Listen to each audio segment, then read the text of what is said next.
यीशु एक मफलूज को शिफा देता है। मरकस 2 बाब 1 से 12 आयत।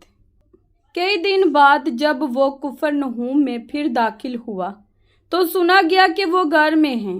फिर इतने आदमी जमा हो गए कि दरवाजे के पास भी जगह ना रही और वो उनको कलाम सुना रहा था।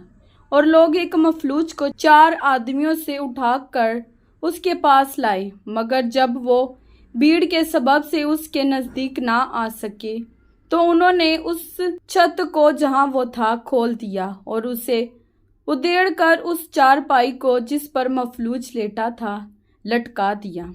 यीशु ने उनका ईमान देखकर मफलूज से कहा, बेटा तेरे गुनाह माफ हुए। मगर वहां बाज फिकी जो बैठे थे वो अपने दिलों में सोचने लगे कि ये क्यों ऐसा कहता है, कुफर बकता है।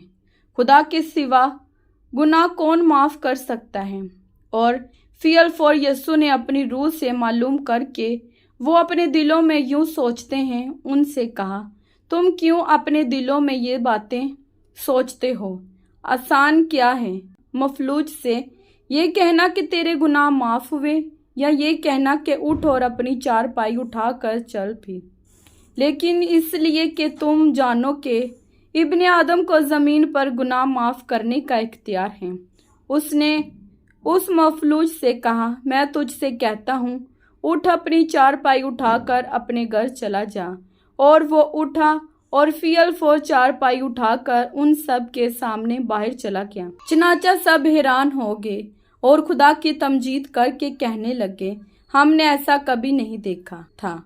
कलाम पाक के पढ़े और सुने जाने पर खुदावंद की खास बरकत हो।